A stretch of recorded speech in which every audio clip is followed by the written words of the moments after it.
Entonces, una aplicación de esto es el ejemplo que les voy a mostrar ahora. Dice así: la hidrólisis de la sacarosa, en la cual una molécula de sacarosa se escinde, o sea, que se rompe para dar una molécula de glucosa y otra de fructosa, constituye una parte del proceso digestivo. Calcule la energía de activación y el factor preexponencial para esta reacción, sabiendo que a 37.0 grados Celsius su constante es de 1.0 por 10 a la menos 3 litros mol a la menos 1, y a 35 grados Celsius su constante es 7,6 por 10 a la menos 4 litros mol a la menos 1 segundo a la menos 1. O sea que nos dan las constantes a dos temperaturas distintas, ¿vale? Entonces, claro, uno podría pensar, como lo mostré anteriormente, que si graficamos el logaritmo natural de la constante versus 1 partido por la temperatura, deberíamos obtener el gráfico que les mostré anteriormente. El problema es que ustedes saben que por 2 puntos siempre pasa una recta. Entonces, no estamos seguros de que si es completamente una recta con 2 puntos. Para poder calcularla con el gráfico que les mostré anteriormente, necesitamos más puntos sobre la recta. Por lo tanto, para poder hacer este ejercicio, no se puede graficar los puntos y obtener lo que nos están pidiendo. Tendríamos que tener mínimo 3 datos, ¿ya? Entonces, ¿cómo hacerlo si no tenemos más que 2? ¿Ya? Primero, entonces, recordar qué es lo que nos está diciendo. Nos dice que la glucosa, perdón, no es la glucosa, la sacarosa, que es el azúcar de mesa, se rompe para dar glucosa y fructosa. Esa es la reacción que estamos investigando. Bueno, las estructuras las pueden buscar ustedes en algún libro o en Google, pero la sacarosa está formada justamente de 2 monosacáridos que son la glucosa y la fructosa. La glucosa es un monosacárido de un anillo de 6 carbonos, bueno, de 6 miembros, la verdad, y la fructosa de 5, ¿vale? Entonces, esto es lo que nosotros comemos y en el estómago siempre se produce eso, la ruptura en esto y esto, ¿vale? Esto va directamente al metabolismo, en cambio la fructosa se tiene que reconvertir. Como les decía, entonces, ¿qué es lo que nos están diciendo? Bueno, primero que todo vamos a poner aquí los datos que nos están diciendo. La constante en unidades de litros, mol a la menos 1, segundo a la menos 1, son de 1.0 por 10 a la menos 3, y la otra es 7.6 por 10 a la menos 4. ¿Ya? ¿A qué temperaturas? A las temperaturas, bueno, esto va a estar en grados Celsius. De la primera dice que es para una reacción a 37 grados Celsius, ¿no? Y la otra es a 35. Entonces, sabemos que la temperatura la tenemos que usar en Kelvin, así que los voy a transformar, es decir, que ustedes a 37 le suman 273.15, eso les va a dar 310, y el otro le va a dar 308. El 310, si lo desambiguo, sería equivalente a escribir entonces 3.10 por 10 a la 2. Y lo mismo podría hacer con este. Ahí está en Kelvin. Entonces, tenemos estos datos, las constantes y las temperaturas. Entonces, como les decía, no se pueden graficar el logaritmo natural de esto versus 1 partido por eso, porque solamente son 2 puntos. ¿Qué es lo que ocurre? Vamos a hacer la siguiente suposición. Y la suposición es que el factor preexponencial, entonces voy a escribir la ecuación linealizada de Arrhenius, el logaritmo natural entonces de la constante, es igual al logaritmo natural de factor preexponencial menos EA, la energía de activación, dividido por la constante de los gases, y eso es 1 partido por la temperatura. Entonces, lo que se hace aquí es suponer que el factor preexponencial entre 37 y 35 grados Celsius no va a cambiar mucho, porque las temperaturas que hay es poco. Entonces, este factor de colisiones no debería aumentar. Entonces, se deja como si fuese constante. De todas formas, se comprueba para cada reacción que hay un rango de temperaturas en donde esto sigue estando al mismo valor, pero ya después si te pasas de esa o lo haces demasiado en frío, ya no es el valor de las colisiones cambia, ¿ya? Pero en este caso, como están cercanas una de la otra, no es mucho el cambio que va a haber Entonces va a ser una constante. Y por lo tanto, entonces, como tenemos dos puntos, lo que se hace es poner una ecuación para uno de los datos y otra ecuación para otro de los datos. Entonces, yo podría decir, si ahora enumero acá, este el experimento 1 y este es el experimento 2, como habíamos visto en la ley de las rapideces con el método de la velocidad iniciales, entonces voy a tener el logaritmo natural de la constante del experimento 1 por el logaritmo natural de A, que no va a cambiar. La energía de activación tampoco, ¿no? Debe ser la misma porque eso es lo que nos están preguntando. Y R es una constante que ya la conocemos, pero la temperatura va a cambiar, o sea, la temperatura es la del primer experimento. Y luego voy a tener una ecuación de Arrhenius, pero ahora para el otro experimento. Y lo que voy a hacer entonces es que esto no va a ser 1 ahora, sino va a ser 2. ¿Y qué es lo que voy a hacer? Voy a restar ambas. Entonces, si yo resto el logaritmo natural de la constante 1 menos el logaritmo natural de la constante 2, sería entonces la resta de esto menos esto. O sea que el logaritmo natural de 1 menos el logaritmo natural de 2 sería igual a... Entonces, es un desarrollo matemático que no lo voy a hacer, pero se comprueba de que si ustedes realizan esa resta, lo que ocurre entonces es que esto de que está aquí, logaritmo natural de una... Perdón, la resta de 2 del logaritmo natural se puede escribir como una división, y entonces les va a quedar lo siguiente, que el logaritmo natural de K1 partido por K2 va a ser igual a la energía de activación partido por R, y eso igual a 1 partido por T2 menos 1 partido por T1. A eso se llega finalmente. Otra forma de expresar esto es que esta parte de aquí se saca el mínimo común, o sea que sería T2 partido por T1, ¿vale? Y arriba son las sumas de las temperaturas, así sería T1 menos T2. Esta ecuación la voy a marcar porque esta ecuación siempre se utiliza y se llega a ella, y entonces ahora ustedes no tienen que deducirla. Si quieren la pueden hacer, también los invito para que hagan álgebra de esto, hagan esa resta y lleguen a esto, pero la ecuación ya está. Entonces vamos a utilizar la ecuación y se dan cuenta ustedes que ahora podemos reemplazar todo lo que nos piden y determinar la energía de activación. Al hacer la resta, se fijan, se fue el logaritmo natural de A. Por lo tanto, después cuando tengamos todas las variables menos el logaritmo menos la A, podemos reemplazar en cualquiera de las dos ecuaciones y determinar la A. De hecho, podríamos hacerlo las dos y ver que nos dé lo mismo y sacar un promedio. Pero entonces resolvamos primero lo que nos están preguntando, ¿sí? Que determinemos el factor de colisión y la energía de activación. Lo primero que podemos hacer entonces es determinar la energía de activación. Entonces, si yo reemplazo los valores que me dieron arriba, me quedaría esto entonces como el logaritmo natural de 1.0 por 10 a la menos 3, que sería K1, y la otra sería 7.6 por 10 a la menos 4, que es K2. Y eso es igual a la energía de activación, que no conozco, por 8.314 Joule Kelvin a la menos 1, mol a la menos 1. Entonces las unidades de las constantes eran litro, mol a la menos 1, segundo a la menos 1.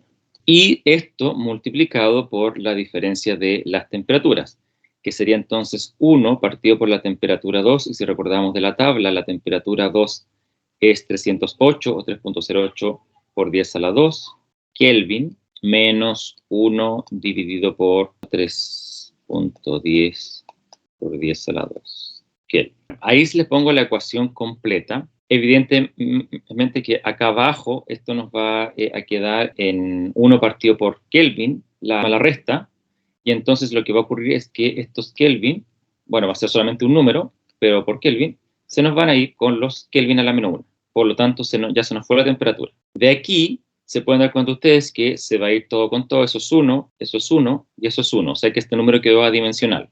Por lo tanto, lo único que nos quedó fueron Joule y mol a la menos 1. Por lo tanto, la energía nos va a quedar por mol. Entonces, el logaritmo de acá del lado me queda 0.27 y eso es igual a, si hago esta resta de las temperaturas, lo divido por esto, 8.314, entonces todo eso me da 2.52 por 10 a la menos 6 Joule mol a la menos 1. Y si despejo entonces de aquí la energía de activación, o sea, sería 0,27 en esto, me daría entonces que la energía de activación obtiene el valor de 107.143 Joule, lo cual en cifras significativas correctas debería ser 1.07 por 10 elevado a 5 Joule. Entonces ahí tenemos la energía de activación, que era una de las cosas que nos preguntaban. Ahora, lo otro que nos preguntan, como les digo, es el factor preexponencial, que podemos utilizar la ecuación esta, que es lineal, pero sale más directo, porque aquí van a tener que despejar la A, entonces sale más directo usar la ecuación original de Arrhenius. Es decir, recordar entonces que la constante era igual al factor preexponencial por E elevado a menos la energía de activación partido por RT. Entonces de aquí yo puedo despejar lo que sería A y me quedaría K dividido por esto, ¿sí? Y entonces podemos tener el valor que nos están pidiendo. Hagámosla con las dos y vemos qué valor nos da. Si reemplazamos entonces aquí para la K1, donde este sería la temperatura 1, vamos a tener entonces que es 1.0 por 10 a la menos 3, esta vez no voy a poner las unidades, por E elevado a menos la energía de activación, que era 1.07 por 10 a la 5, y eso está dividido por 8.314 multiplicado por la temperatura 1, que eran 310. Me da 1,07 por 10 a la 15, o factor de colisión es bastante alto. Si ahora entonces hago lo mismo, pero para la otra, ¿ya? Voy a tener que esto es 7.6 por 10 a la menos 4, dividido por E elevado a menos 1.07, no cambia la energía de activación por 10 a la 5, y esto está dividido por 8.314, que es la constante, multiplicado por la temperatura, que en este caso eran 308 Kelvin. Y la verdad que, si ustedes hacen el cálculo, eso da lo mismo. Por lo tanto, aquí se deduce claramente que el factor preexponencial es, 1.07 por 10 a la 15. Ahí está la respuesta al ejercicio que nos pedían. Debo decir entonces que las preguntas clásicas que se hacen de esta parte son la que acabamos de hacer, o lo otro es usando esta ecuación, que le pregunten por alguna de las variables teniendo todas las demás. O lo otro, como les decía, es que le den un set de datos, o sea, tengan más puntos, pero abajo y acá más temperatura, y en ese caso, ustedes podrían usar esto, es decir, tomar de todos los datos que dan dos constantes, por ejemplo, el dato 2 y el dato 8, y entonces acá también la constante del dato 2 y el dato 8, y hacerlo así. Pero como les están dando varios datos, científicamente es mejor hacer el gráfico del logaritmo natural de K versus 1 partido por T. Y entonces, como sabe ya, vas a tener de la pendiente la energía de activación partido por R, bueno, el negativo. Y del intercepto de acá arriba vas a obtener el logaritmo natural de esto. Entonces son las dos formas que se puede llegar al mismo resultado. Pero una cosa a lo que lo quiero llevar del problema, para cerrar esto y darse cuenta cuál es la relación que hay entre la constante y la temperatura, fíjense. Teniendo la ecuación de Arrhenius de esta forma, ¿qué pasa si la energía de activación es 1 y la energía de activación es 1.0 por 10 a la 4? ¿Ya? La constante R va a ser la misma. Y supónganse que la temperatura es la misma, no va a cambiar. Entonces, ¿qué es lo que quiero decir con esto? Que la temperatura está fija para los 12 casos, R siempre va a estar fijo porque es el mismo valor, ¿ya? Y lo que quiero saber es K. Y entonces, bueno, el factor preexponencial no lo conozco, pero no importa porque voy a calcular solamente esta parte. E elevado a menos la energía de activación partido por RT. Y eso es lo que se presenta aquí. Entonces, si yo reemplazo el 1 aquí, el R ahí y la temperatura de 298 aquí, me da que el valor de K es A por lo que obtengo, 0.9996. Pero si la energía de activación cambia de esto a esto, que es mucho más grande, entonces este es un cerrito chico, de acuerdo a lo que les mostré antes, que hay que superar. En cambio, este es un cerro muy grande que hay que superar. Fíjense cuál va a ser el valor ahora de la constante. Va a ser a veces 0,0177. Entonces, lo que quiero mostrar con esto es la relación que hay entre la constante y la energía de activación. Mientras más pequeña sea la energía de activación, la constante va a ser más grande. Es decir, mientras más chico sea el cerrito que hay que superar, la rapidez de esa reacción va a ser mayor. Pero si el cerro que tienen que superar es muy grande, fíjense el valor de la constante, es a veces 0,0177, o sea, es pequeña. Por eso entonces es que ustedes tienen constantes distintas para distintas reacciones, porque hay algunas reacciones que tienen que superar una energía de activación muy alta y otras tienen que superar energía de activación baja. O sea que es inversamente proporcional a la constante de la energía de activación. Mientras más alta sea la energía de activación, más pequeño va a ser el valor de K y viceversa. La constante es dependiente de la energía de activación y también es dependiente de la temperatura. Habiendo dicho eso, entonces, les cuento que para cambiar un poco la rapidez de las reacciones, o harto, dependiendo como uno quiera, se utilizan catalizadores. Es decir, es una sustancia que permite que las colisiones entre los reactantes sean más efectivas, es decir, mayores y con la energía de colisión necesaria. Eso entonces se llama catálisis. Es un proceso por el cual se aumenta la rapidez de una reacción. Y utilizamos el catalizador, que es lo que le acabo de describir. Entonces, una reacción que es A más B para dar C más D tiene esa constante. Y si yo uso ahora la misma reacción, pero con un catalizador, la constante ahora es dependiente de, se escribe, mejor dicho, K sub cat. Entonces, para diferenciarla de esta no tiene catalizador y esta sí. Y fíjense cómo cambia la energía de activación. Es grande, o en la curva 1, naranja, bueno, puse una reacción exotérmica, pero da lo mismo. Endotérmica o exotérmica, el catalizador actúa igual. Esta es la energía que tiene que superar cuando está sin catalizador, pero fíjense, cuando está con catalizador, ¡pum!, baja. Entonces un catalizador, eso es lo que hace, baja esta barrera. Por eso es que aumenta la rapidez de la reacción, ¿ya? Porque el cerro que hay que superar es más pequeño y se pueden utilizar distintos catalizadores, ¿ya? Bueno, ahí lo que estamos mostrando justamente es que la energía de activación de la reacción catalizada es menor que la energía de activación de la reacción sin catalizar. Y existen dos tipos de catálisis, la catálisis homogénea y la catálisis heterogénea. Homogénea se habla que están todas las sustancias en la misma fase. Por ejemplo, en esta reacción, que el cerio con el talio, el cerio más 4 más y el talio, pasan a cerio 3 y talio 3 más. Esta es una reacción de oxidorreducción que ya conoceremos en lo último de este curso. Para que la reacción sea más rápida se utiliza un catalizador de manganeso 2 más. Y este manganeso 2 más está en disolución acuosa, o sea, están todos acuosos. Y el catalizador también. Entonces, como están todos acuosos, se dice que la catálisis es homogénea porque están todos en la misma fase. Ahora, cuando uno quiere obtener la rapidez, se debe incluir el catalizador. Entonces, en esta reacción, la rapidez no depende de la concentración de talio. ¿Ah? ¿Ves? Que no está multiplicada por la concentración de talio, solo por la concentración de cerio, pero sí depende también de la concentración del catalizador. ¿Vale? Entonces se introduce la concentración del catalizador, o se debe introducir, la verdad, en la ecuación de rapidez. Importante notar que los catalizadores, si bien participan en la reacción, no pueden desaparecer.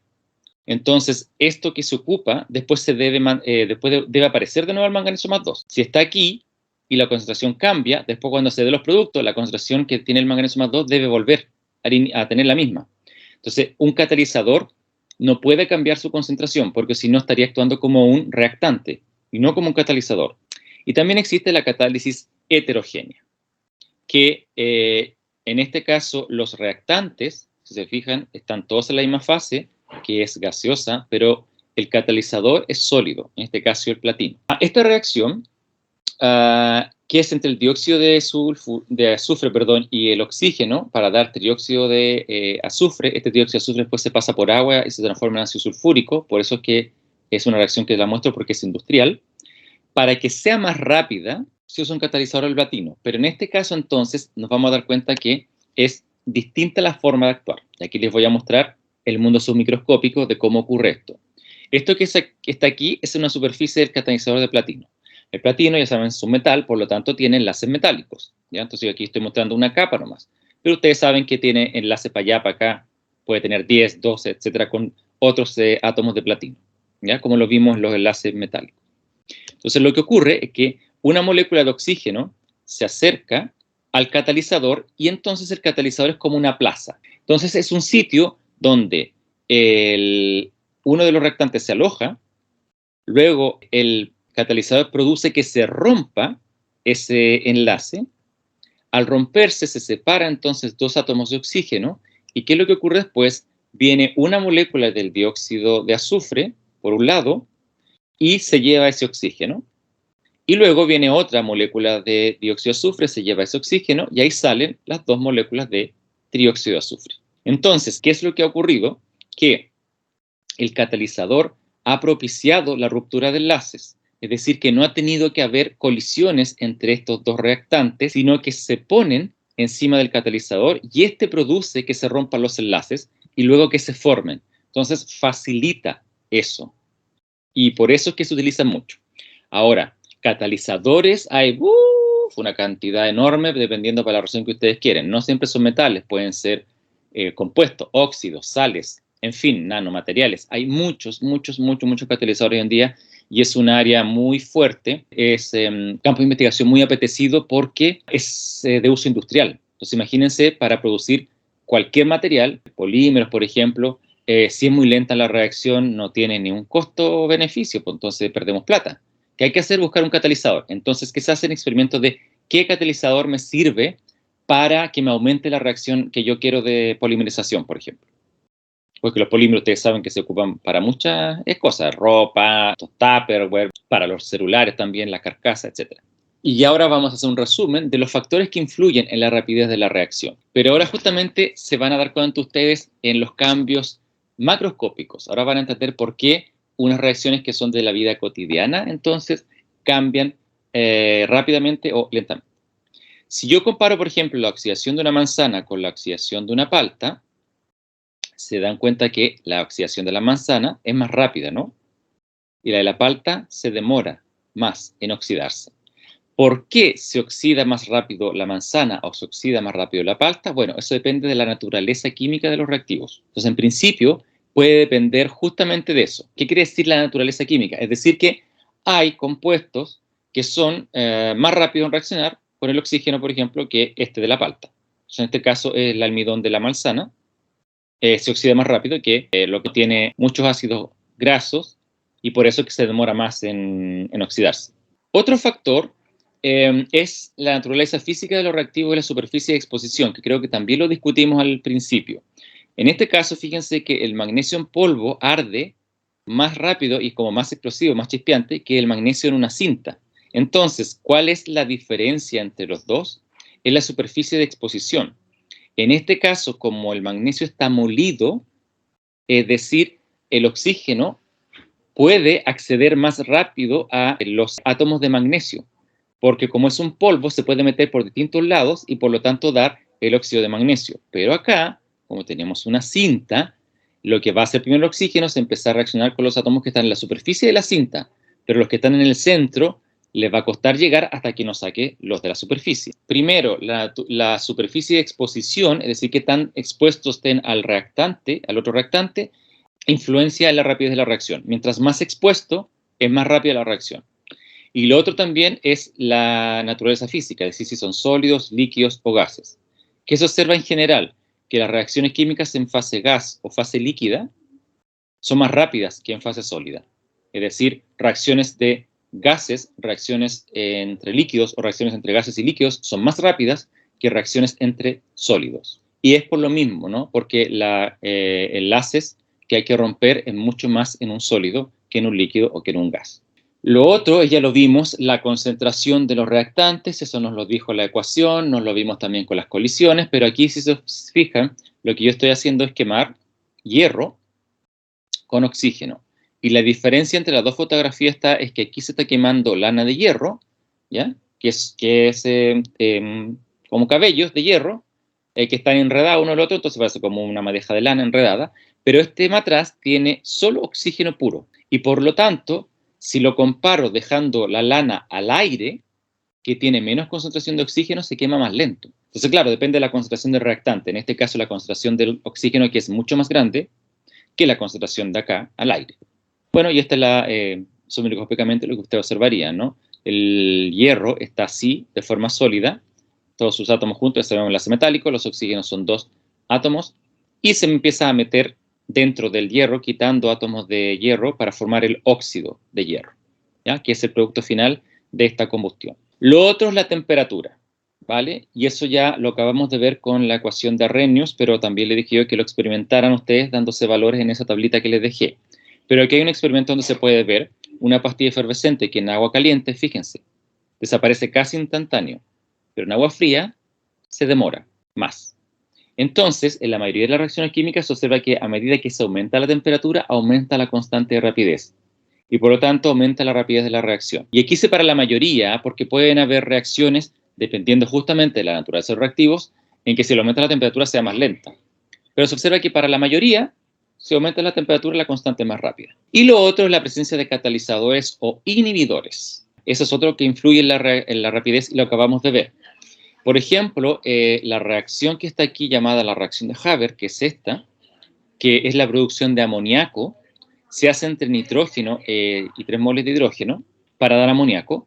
Y si ustedes la hacen sin catalizador, la reacción es súper lenta, ¿ya? Ahí están los 3 moles de hidrógeno con 1 de nitrógeno y ahí me dan 2 moles de amoníaco. A Haber se le ocurrió poner superficies de metales. Y hoy en día ya esto se mejoró y son combinaciones de un metal con óxido de aluminio y óxido de potasio. Y pasa lo que ya les mostré. Que lo que ocurre es que estos reactantes van aquí a la plaza, como les digo, se encuentran y el catalizador rompe los enlaces y por lo tanto después este átomo de nitrógeno toma esos 3 hidrógenos, pum, sale una molécula de amoníaco y este átomo de nitrógeno toma esos 3 hidrógenos y sale la otra molécula de amoníaco. Esta es una reacción que se le ocurrió a este caballero, Fritz Haber, que era un químico que su historia la verdad es como un poco dulce y agraz, porque en cuanto a la ciencia aportó mucho, pero en cuanto a la humanidad destruyó mucho, ¿no? Porque él fue general en la Primera Guerra Mundial y fue el inventor del gas cloro, que era un arma química. También después se metió a las juventudes nazi, o sea, era un nazi, y después siguió siendo nazi toda la vida. ¿Y por qué era muy importante en la Segunda Guerra Mundial? Porque a partir del amoníaco se puede fabricar nitrato, y el nitrato se usa en las armas y también en los cultivos. En Chile era exportador de nitratos. Y entonces, gracias a Haber, jodió nuestra economía. Ustedes deben conocer la historia de las salitreras del norte. Cuando tienen inhibidores pasa lo contrario. Es decir, que ponen inhibidores para disminuir la rapidez de una reacción porque a lo mejor es demasiado rápida. Ese es otro tipo de material, pero no vale el caso aquí comentarlo, solo para que ustedes lo sepan.